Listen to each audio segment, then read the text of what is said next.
Who on earth are the Buffalo on The Masked Singer for Season 12? Right now, we're going to reveal who it is. Is it maybe Big Time Rush? Is it Earth, Wind, and Fire? Is it 98 Degrees? We need to know, Joey, and so I'm coming to you guys all the way from Europe in Ukraine to tell you who is under the mask. Go through the clues, the pitch correct audio, sort of, because it's kind of hard to figure out. That being said, let's go ahead and get started. We have 2 episodes. We are 2 episodes in on The Masked Singer Season 12. And I miss you guys. You're in the United States right now watching this show live. And so I figured we'll go ahead and knock out our second reveal. That's right. Just last week, we knocked out the reveal for the Woodpecker, who you guys absolutely love. And you guys are telling me you think this person will be making it to the semifinals, which for right now, we're going to cool down and just talk about episode number 2 and reveal these Buffalo. I think it's great because when they first came out, it wasn't 1 Buffalo, it wasn't 2 Buffalo, it was 3 Buffaloes. And automatically, the second they started singing, I went, oh, I know those voices, because those harmonies are locked together so nicely. And so I kind of knew it without even kind of going through the clues, and you're probably saying, but how? It's because I'm older than you. I just putting that out there right now. You can ask your parents and play them performing, and they'll be like, oh yeah, that's so-and-so. That being said, let's get started with their mask ambassador, which was Nick Lachey, a.k.a. Piggly. Piggly? Piggly, I think, is a better name for it. And if we were at home right now, you would know that I have him as a stuffed animal that usually sits over my shoulder. He came out and he says, here to endorse our friends, so someone who he knows. My vote goes to the Buffalo. Raised in the poorest grasslands, the Buffalo had it tough, sleeping in roach-filled beds at night and practicing at school buses by day. Buffalo, you really are a national treasure and always the center of attention at my epic Super Bowl parties. So someone who parties with Nick, I just have no doubt you're going to stand out from the herd this season. Then the Buffalo kicked in saying, thanks to a big breakout cattle call, it was game over. From there, I was traveling the world, and by I mean they were traveling the world, the Walk of Fame, and starring in 2 of the biggest sitcoms of all time. They said that they hit a jackpot and couldn't have done it alone. Then we had some good visual clues. We saw a slot machine with Betty White. We saw Buffalo and Vanna White. Really interesting to think about there. There's 2 whites right there. And then we saw a reel of film. The on-stage clue, which was the clue that Nick Lachey gave, was a crown, which that clue is a great clue for these guys. Honestly, great clue.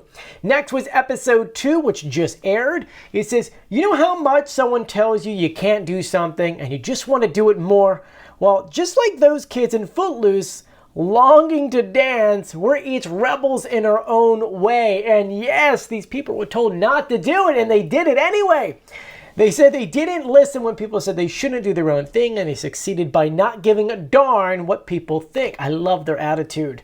Think we're corny? Who cares? We're rich. These people are pretty rich, I have to say that.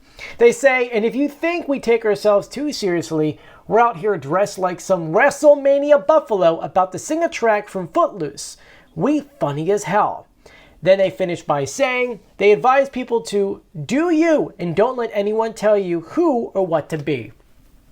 I love that they said that. Guys, and I'm not just saying this because it's a show and what they say. Those are words you need to live by. Don't care what people think. Just go out there and be your natural self. We had some visual clues, a cactus and a tumbleweed, a game of poker, black bottle of poison, rock and roll sign, mug of beer or mugs of beer. And then we had the on-stage clue, which I loved. Oh my gosh, it was so clever and so much fun. It was a Footloose clue. We had a tractor and it said Motown on it. And they said, of course, we're a little tired right now because we've been busy using this tractor to mow lawns around town. Motown. Motown. I mean, that being said, we have pitch correct audio. And in the case of the Buffalo, I'm going to play it for you. I'm going to give you the original audio and then a pitch correct audio. But I'm not going to lie to you. It really doesn't mean anything here because clearly there are 3 people. So we don't know exactly which people in this group would be speaking, which one. So to say it's this one person versus the other two would have to go and sit through hours of interviews. And I don't really have that, at least that time or the internet access to do that at this very moment. But I will play the pitch correct audio for you so that if you want to go ahead and knock that out, you can. So I'll play the original audio that they gave us during the clue package, obviously minusing the Nick Lachey stuff, and then I'll give you my pitch correct audio. So their original audio and then my pitch correct audio. Take a listen. That's right, Piglet. But thanks to a big break at a cattle call, it was game on. From there, it was traveling the world, the Walk of Fame, and starring in two of the biggest sitcoms of all time. Hit the jackpot and couldn't have done it alone. That's right, Piglet.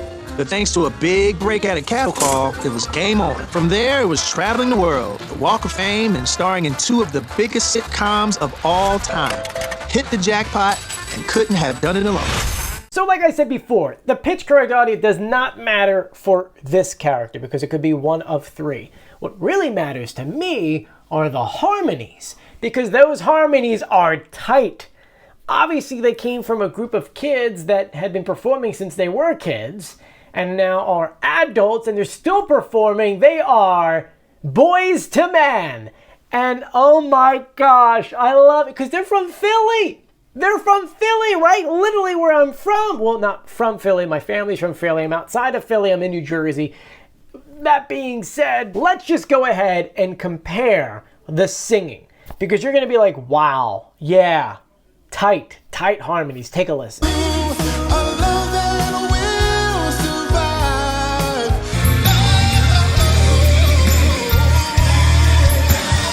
Yeah, let's go ahead and break down all of the clues first. Nick Lachey. Yes, they've been with Nick Lachey for quite some time, touring with 98 Degrees. They've done several tours with them, which is why they're good friends, and they've been together for the Super Bowl, though I couldn't find any photos from the Super Bowl parties. Nick, what are you doing, man? You gotta give us these videos. Nick, actually invite me. I would love to hang out with you guys. Though if the Eagles are playing, I might have to be like cornered off because I would be in the zone alongside Boys to Men because they are from Philly. I know. It's just... Anyway, let's continue. We heard about the Walk of Fame. Yes, they have a star on the Hollywood Walk of Fame. You saw a lot of like Vegas clues, right? It's because they had a lot of residencies in Vegas, so makes sense there. They talked about sitcoms, and they were kind of guests on these two different shows that were massive hits. You're talking about Fresh Prince of Bel-Air, which was clever because it's with Will Smith, who is also from Philly. Yeah, that works. Then How I Met Your Mother. On-stage clue was The Crown, and there's two things you can kind of look out here.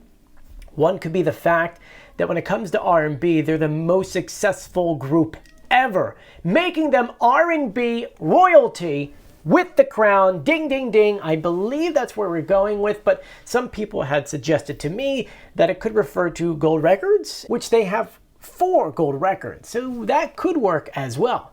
The next episode 2, Footloose episode, which, I mean, that was a fun one, right?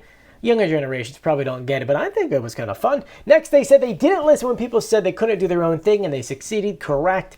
They were just in their spare time singing, being a group together. Oh, that's not going to take you anywhere. They did it anyway. They talked about being rich. Yeah, 4 gold albums, still touring, like massive hits. Motown Philly, On Bended Knee. There's so many hits, it's ridiculous. And they've got some records that are insane that only actually go alongside with like the Beatles and Elvis. So it just shows you the level where they're at. They talked about dressing up like something from WrestleMania, and they were on WrestleMania in 1999. They sang America the Beautiful. And I couldn't really find a good version of that to play, and so I didn't decide to play it in this video. Then we saw more visual clues, a lot relating to like Las Vegas and the desert. So you have a cactus, a tumbleweed. We saw rock and roll, neon sign. Then we saw game of poker. Those are all Vegas things. We did see something with like all that beer, and maybe I couldn't find anything that related to that. I was just like, oh, all right. It's what it is. One of the other clues I forgot to mention was the bottle of poison. And you probably started thinking about, poison, that song. Yeah, they, believe it or not, one of their hit songs they had very early on was Simpin'. It sampled Poison. So that's where that poison connection's from. The on-stage Footloose clue talking about Motown. Motown Philly back again. There's your connection to that. I was laughing when I saw that. I was like, They talked about how they had life really hard. Yeah, they come from Philly. Philly's rough, man, depending on where you're at. Like, I went to school at Temple University in North Philly, and if you went over one street, it was rough. It was rough. So yeah, I get exactly where they're coming from, and they turned to music to get their way out, and obviously it worked for them. Then I have 2 extra clues for you, by the way. 2 extra clues. First one is that on their costumes, you'll see an eagle on it. Okay, and you're probably saying, oh, because Buffalo, the American Buffalo. No, I want you to think about football season. What is in Philadelphia that has to deal with an eagle? The Philadelphia Eagles, which we are fans. They lost this past weekend miserably. They've been awful, and I just hit my computer. They've been awful this season. I'm talking about the Eagles. Hopefully they do better because I've got a couple more games that I'm going to, which I'll bring you guys along as well. And then we saw the football poster, and you'll see that the football player is kneeling. Why is that? It's a play on one of their songs on Bended Knee. I think we did enough here. I think we did enough to confirm that the Buffalo is Boys to Men. So you can finally put to rest all those horrible guesses, Ken, and some of those other good guesses. But let me know. Do you like my guess? Let me know in the comment section below. And if you haven't done so yet, please subscribe, turn on notifications, and give this video a thumbs up. I hope you guys are staying safe and sound. As a reminder, I have to remind everyone because I'm still getting messages. We will not have a Masked Singer pre-show live stream next Wednesday. There will not be. I will not be home. I'll still be over here in Europe and Ukraine. So you won't see me, hopefully, by not this Friday, but the Friday afterwards. Depending on what time I get in on that day, I could do a video and another reveal, but it might be Saturday, which might be the first video back. But that also depends. I might have to be running down the shore. There's a lot that is going on. Plus, traveling the world takes a lot of energy out of you. Anyway, make sure you guys stay safe and sound. I'm Joe, and yes, I'm sinking down more and more because I'm sitting on a suitcase to do my videos. I started all the way up here, and I went up all the way down there. Please stay safe, everyone. I'll see you later. Bye. Oh, if you're still here, could you please help me? My other YouTube channel, Wildwood Video Archive, is 2,000 people away from hitting 100,000. I really want to do it soon, so if you can mosey on over there and hit subscribe, even if you don't watch the videos, I would greatly appreciate it. All right, I'll see you later. Bye.